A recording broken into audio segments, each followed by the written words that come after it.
色自体が一つの意味があって、それが情報であるというような視点っていうのはフランスにありまして、フライングブルーとか、もうその色っていうものが一つの思想であり、考えであり、自分そのものであるというようなことであって、全仏色彩協会の会長の、オリビエ・ギルマンさん、それと、彼は建築家で、昔10年ほど前、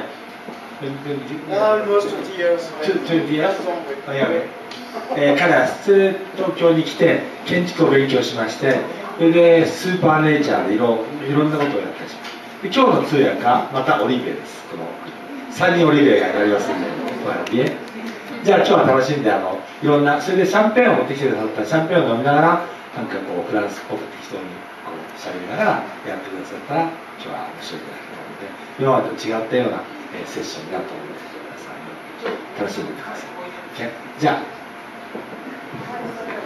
La couleur est à la mode, la couleur on en parle beaucoup depuis à peu près 2000, c'est-à-dire depuis 7 ans. Je dirais que les années 80-90 ont été des années très noires, très neutres, sans couleur, et on en parle beaucoup depuis 2000 dans la mode, dans le design, dans beaucoup de domaines et de plus en plus. Mais la couleur était importante dans la mode bien avant, dans les années 50. Déjà on utilisait la couleur. On faisait des tendances de couleurs dans les années 50, comme on voit dans certains magazines féminins français, où on associait des lignes de couleurs avec des lignes de forme et des lignes de matière, comme on peut aujourd'hui le faire dans les bureaux de style. Dans les années 60, en Occident, c'est l'euphorie économique et c'est l'euphorie des couleurs.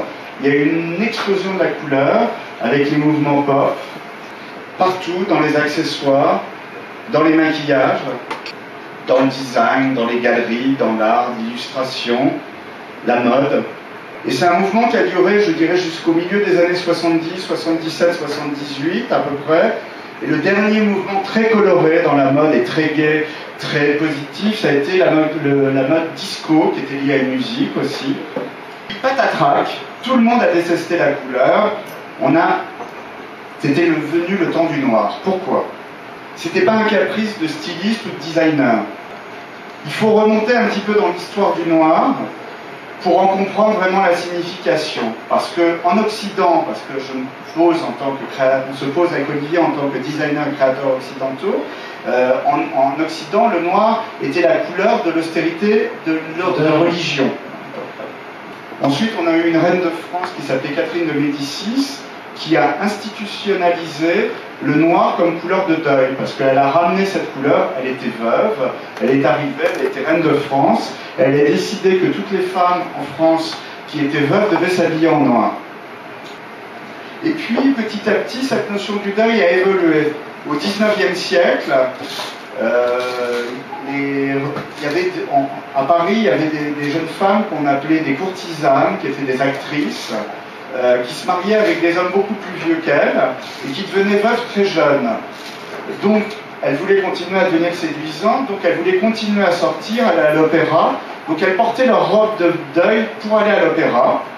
Et c'est à ce moment-là qu'est apparue la notion de noir sophistiqué.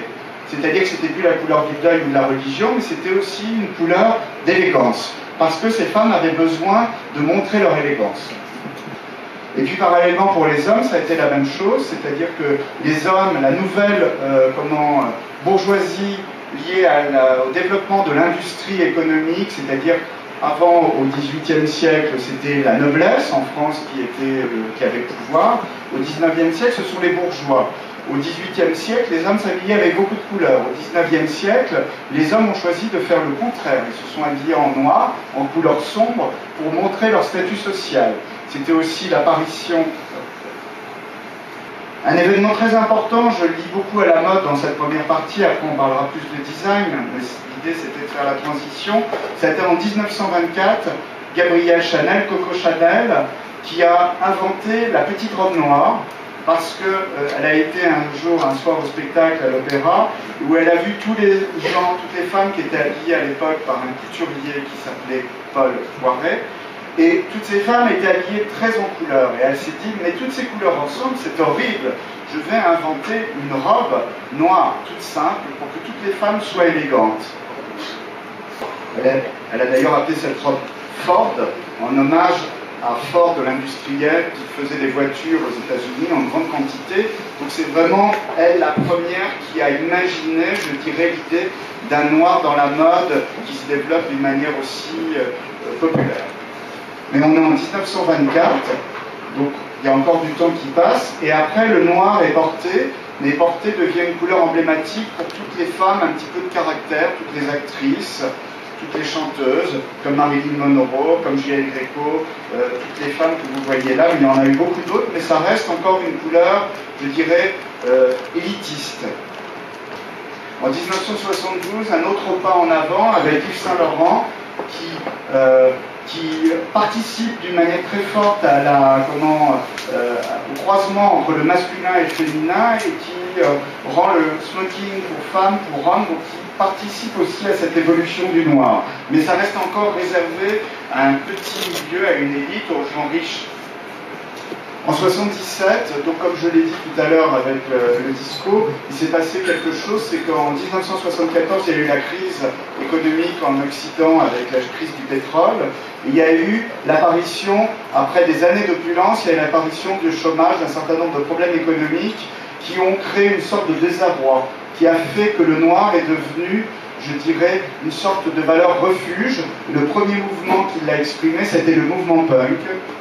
Et le mouvement punk a été initié par des personnalités comme Vivienne Westwood, Malcolm McLaren en Angleterre, a eu tout de suite beaucoup d'influence sur les gens de la mode partout dans le monde.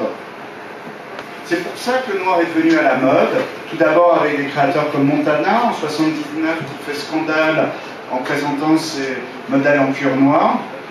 Puis Alaya, j'en citerai, je ne vais pas tous les citer, mais je dirais que le noir a continué son évolution petit à petit et est devenu tout d'un coup d'une couleur qui était rebelle, parce qu'il faut dire qu'à l'époque, aussi bien Olivier que moi, on s'habillait en noir, on était très petits, très jeunes, mais on était des petits punks, et c'est vrai qu'à l'époque, aujourd'hui, tout le monde s'habille en noir partout autour de la planète, mais à l'époque, c'était interdit, quand on était un jeune homme, quelqu'un de s'habiller en noir, on se faisait disputer, on se faisait insulter. C'est assez violent comme couleur, il fallait faire soi-même, teindre les vêtements, et on trouvait du temps en commerce.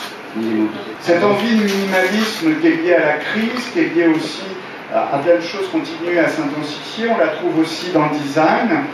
On a vu l'apparition à ce moment-là, le travail par exemple de designers comme André Putman, par exemple avec l'hôtel Morgan, qui fait scandale en travaillant sur le noir et blanc, parce qu'à l'époque c'était quelque chose de totalement inattendu.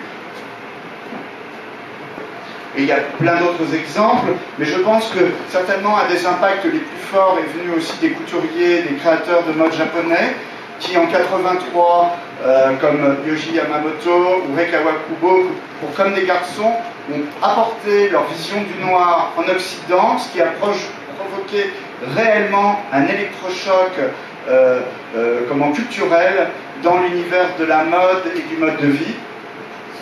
On est en 83, j'ai eu la chance d'assister à leur premier défilé à Paris, et ce qui est étonnant de voir, c'est qu'aujourd'hui le noir reste toujours aussi important.